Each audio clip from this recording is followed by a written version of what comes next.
Good morning, students. It's me, Shahana Parveen, your science teacher here to continue chapter number 1, crop production and management. So, students, here is the difference between manure and fertilizers.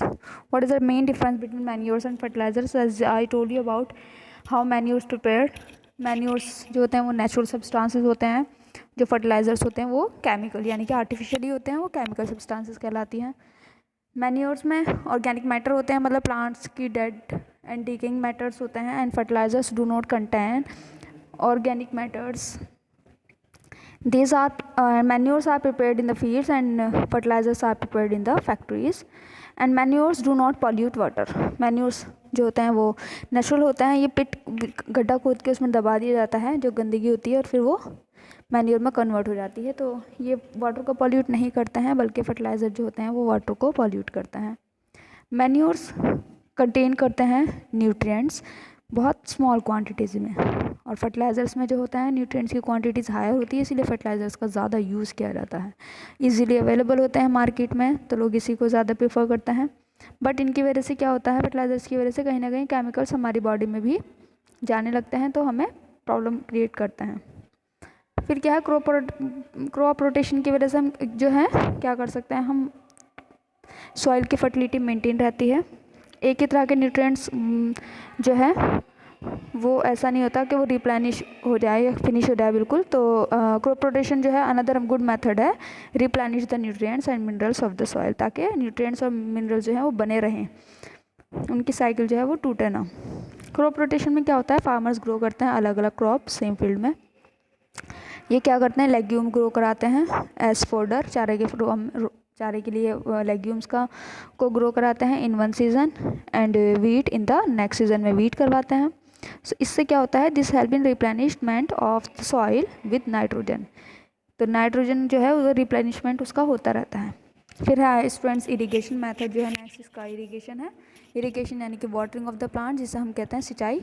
Water very important होता है proper growth and development के लिए plants और trees के. Water क्या करता है, absorbed हो जाता है रूट्स के थ्रू प्लांट्स की, and water helps to transport the minerals and nutrients to various parts of the plant.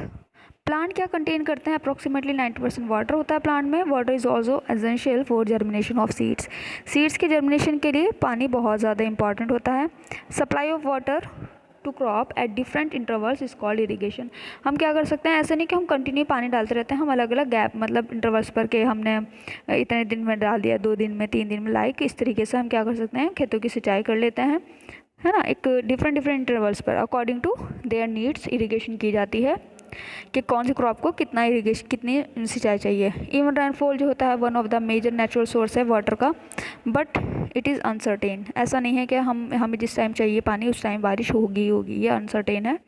इसलिए क्या होता है, रेगुलर सप्लाई ऑफ वाटर की वो बहुत ज़्यादा ज़रूरी होती है ग्रोथ ऑफ द प्लांट्स के लिए. Water requirement differs from crop to crop. ऐसा नहीं सभी फसलों को सेम रिक्वायरमेंट होती है पानी की, किसी फसल को बहुत ज़्यादा होती है, किसी को कम, किसी को मॉडरेट अमाउंट में रिक्वायरमेंट होती है पानी की. जैसे कि राइस है, वो उसे क्या ज़रूरत है, कांस्टेंट सप्लाई ऑफ वाटर, जबकि जो वीट है उसे वाटर चाहिए but at regular intervals during its growth. तो जो सोर्सेस है इरिगेशन के वो क्या है, ट्यूबवेल्स है, रिवर्स है, कैनाल्स हैं, डैम्स एट्सेट्रा, इन सबसे क्या होता है इरिगेशन की जाती है खेती की. So there are some traditional and some modern methods है इरिगेशन के. मोट, राहत एंड ढेकली, ये क्या है, कुछ ट्रेडिशनल मेथड है इरिगेशन के. देखिए पुराने हैं. ढेकली किस तरीके से पानी को दिया जाता है, इनमें रोहत है, चैन पंप है, लेकिन ये बहुत टाइम कंज्यूमिंग होते थे. तो ट्यूबवेल जो होती हैं, ड्रिप इरिगेशन, ये मॉडर्न मेथड है इरिगेशन के. इनसे इजीली मतलब कम टाइम में पानी इजीली खेतों को मिल जाता है. पंप्स जो होते हैं कॉमनली यूज़ किए जाते हैं लिफ्टिंग अंडरग्राउंड वाटर के लिए.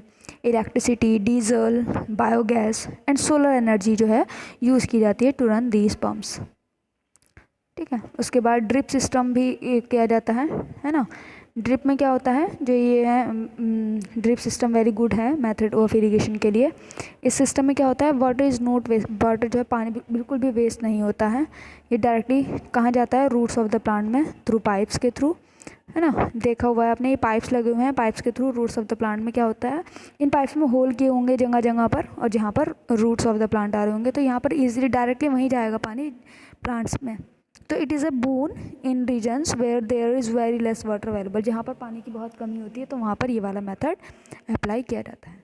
आज के लिए इतना ही स्टूडेंट्स, अगर आपकी कोई क्वेरी है रिगार्डिंग दिस तो आप कॉल करके मैसेज करके पूछ सकते हैं। आज के लिए इतना ही, गुड बाय।